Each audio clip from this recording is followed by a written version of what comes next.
What's going on, team? Killchain here, and today we're going to look at the new Dragonflight UI. Now, yes, we know bars can move around, it's been modernized a bit, but how does it actually stack up against LVUI? And we also want to take a look at replicating some popular LVUI layouts from streamers or just generally imported from whiskers.com, for example, and yeah, try and replicate some of them as well. But first, sponsorship, let's go! Today's video is sponsored by Twitch Drama. Do you dare to stick your head down the dumpster fire of drama that is Twitch these last few days?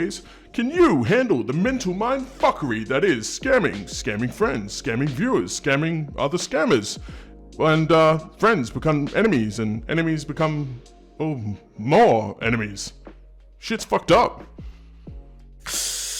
Yikes. Alrighty, so to the heads-up display edit mode, yay! No, first thing you'll notice is obviously everything is interactable, so it's kind of nutty, way more options available than what we used to have.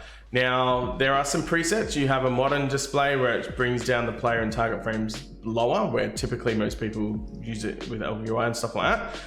You also have the classic preset. Now, on an old PTR build, the classic preset had that function how it works in retail at the moment, where you've got two bars off onto the left and these weird two half bars on the right. I'll show a screenshot somewhere.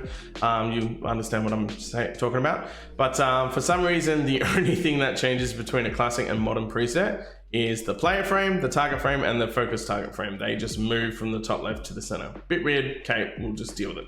Now, you can see we have the grid option. So it helps with positioning sort of to make sure it lines up nicely. But I fully expect in a future build, we'll see a snapping option. So you can pick whatever grid size you want to work with, but then snap it to each box. Hopefully that's a thing. Certainly isn't at the moment, but that will change in time. Now, as you can see, we have party and raid frames. I can pick to use raid style frames for party. I can have them in the same position. So as you can imagine, you're never in a party and a raid at the same time, right? So I could have my party frame overlap over the raid frame. So that way the party will show up there. As soon as it's converted into raid, it'll still be in the same position. You get the idea. Or I can have it completely different, where maybe I want my party massive when I'm doing Mythic Plus, but then my raid frame's just tucked away nicely when I'm in an actual raiding environment. You've got those options. You can have horizontal groups, different stuff like that together. You can sort by, raid, role, group, alphabetical, whatever the case may be, however you prefer to use it. Row size, again, you get all the different options available.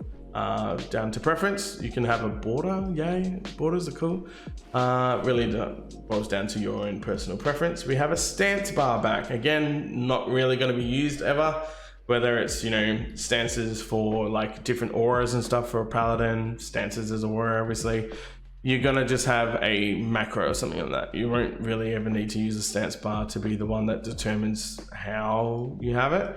But if you want to use that to determine what current stance bar you're in, by all means, you've got the ability to make it nice and massive, so you can see the toggle between the two.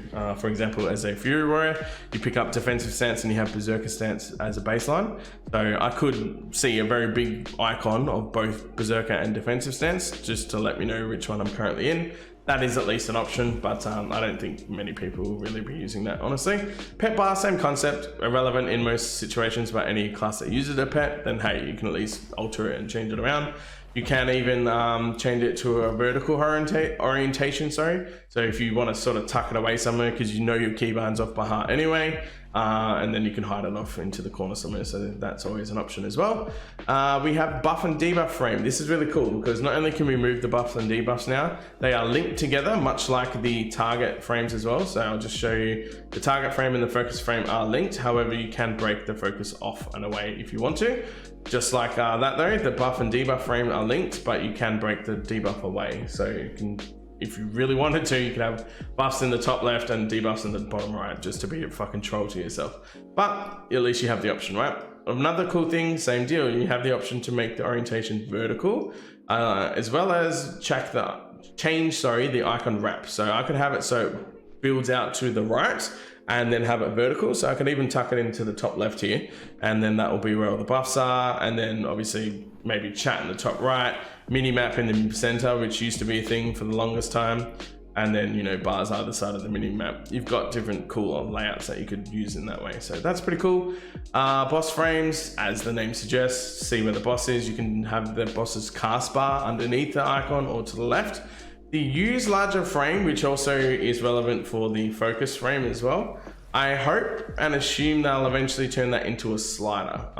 Again, already left the feedback and the issue reporter just to say, hey, this would be cool if it was a slider instead, because some people aren't going to want the super big one, but they want it to be a bit bigger than the default. So it would be nice to have that option. Now, the HUD tooltip. This was a piece of shit. It seems to be a bit better now because anything around the HUD tooltip is sort of impacted in a pretty big way where you can't interact with stuff properly. It's a bit glitchy. That being said though, the HUD tooltip is where anything you mouse over. So as you can see, if I'm mousing over this guy here, you'll see him pop up where that HUD tooltip is. If I mouse over weapons and items in my bags, for example, this HUD tooltip is where all the mouse over stuff occurs. So position that where you want to as well. It defaulted down here and it was causing issues whenever you're trying to use these bars. So yeah, you tend to notice it seems to be better now, but just be in mind if you ever have issues with bars, if you get into the beta, or God forbid if it ever goes live that way, HUD tooltip is the first thing I'll be checking to make sure that's in an appropriate position. Now, play frame, you can have the cast bar underneath it, so it will snap it. So as I move around, another example of, combining things together. And this is relevant for warriors, for example. We don't ever really need to see a cast bar, even slam, for example. Although we use it again now. Well, I say use it again. Arms always had it as an option, but Fury's looking like it would be slamming some as well. But we don't have a cast bar. The only time we would really need to look at it is if we're doing like profession crafting or mounting up and stuff. Literally irrelevant. You can tuck it away underneath, or you can have the cast bar nice and big. So obviously you've got the option to increase it up and position it wherever you want to. So cool, cast bar can be separated, yay. We have the encounter bar. So this will be for if a boss, for example, has an energy bar that slowly fills over time and it fills up quicker the more more fire you stand in or whatever the case may be. And once he gets to 100 energy, he does a big AoE explosion or something. Cool, this is what the encounter bar will refer to. Extra abilities, same thing for your, I don't know, you're doing a quest that you need to burn down huts and it gives you a random temporary ability or temporary item that you need to use. Extra abilities serves that purpose. Possess bar, a few people have been unsure what the possess bar is, but this is when you've been mind controlled as a part of an encounter or an ability or a debuff or whatever that changes your bars. So you are controlled and you can only do X, Y, or Z. So perfect example of that is the world quest where you're flying on a griffin that changes your bars, or the mind control from Karazhan, for example. Another example would be, what else? I guess the Wrath pre-patch event where you turned into a zombie and you got the new zombie abilities. That's what the possess bar will function as. So cool. Talking head, same usual thing. It's basically a stock standard lore and questing tool now that we have the talking head section. So obviously just giving you quest updates and stuff like that. You can position that wherever you want to. Vehicle exit bar, it's obvious. Arena frames, exact same concept as the boss frames, right? And then lastly, the loot window. So wherever your loot pops up, you can position it nice in front and center so you can at least have a quick glance at what pops up and everything like that. So they're all the different options. Pretty good. I'm pretty happy with it. I'm excited to kind of see and mimic some of the popular layouts and UIs that people use, including like some weird quirky ones that were super popular back in the day, like having the minimap in the center. I'm sure some people still do that. But yeah, that's what we'll go. We'll run over a few different UIs that I can hunt down and try and mimic them. So let's do it. All right, slight change of plans. Now, I've spent literally the last like hour and a half to 2 hours mimicking a lot and replicating a lot of the UI layouts that people are using. Tali's, Bazura, my own Lucky Ones, which is like the most starred LVUI import on recores.com. So many, tried to do them all, and we keep hitting this roadblock, which is important to note, right? Because it's going to be helpful going into Dragonflight, kind of knowing what you're up against if you haven't had a chance to get on the beta, or you simply don't want to go onto the PTR. Because don't forget, all this stuff will exist in PTR at the moment as well. But the three main roadblocks, the first one's a bit minor, but still a thing. At the moment, there's no way of moving your bag and micro menu bars. typically that bottom right screen real estate is always used for something important. And then your bag bars and microbar is changed to a mouse over or just hiding combat or something like that, which you can then position anywhere else on the thing. Hopefully, I mean, again, it's only beta, so you know, changes can happen. Maybe that will be something they'll add in the future, if which case, yeah, sure, we can, you know, hide it somewhere else and then have it hide on combat or anything like that. So we get that screen real estate at the bottom right for example, DPS meters, DBM bars if you wanted to, for tracking, anything like that. Yeah, so that's a little bit of an issue at the moment, but not too major. The second one, which I really think they should hopefully add one day, but there's no personal like resource management bar or anything like that. The only way we get to see our resource management is through our player frame, which one, we also can't resize, and two, is quite limiting. We're talking combo points, rage bars for warriors, DK runes, everything like that. Again, on a weak aura, you always have that front and center nice and big to track your combo points and things like that. And we don't get that luxury at the moment with the default UI. So that's always going to cause a bit of a stickler as well, because we're just not able to give a good, easy method of tracking that secondary resource management. And last but not least, we will never, ever, ever have a UI that can actually import our own images to track things like buffs. Apart from the actual buff bar itself, yes, we can move the buff bar. We can't decide what buffs we do and don't track though. So there's no way of just going, only this buff, show me in big letters right here, like, or whatever the case is. So we're always going to rely on weak auras for that. We're talking tracking buffs for like Frenzy. We have Slaughtering Strikes now. If you ever pick that up, you want to make sure your Slaughtering Strike consumption is, you know, more than 3, for example, or whatever the case may be. You don't want to be blowing your rampage load too early, so to speak. Frenzy is always tracked anyway. There's going to be bound to be so many different buffs or prerequisites or unique, if this and this, then show this icon, which tells me I need to cast this spell. You get the idea. So yeah, those 3 things are really putting a damper on the whole mimicking the UI stuff.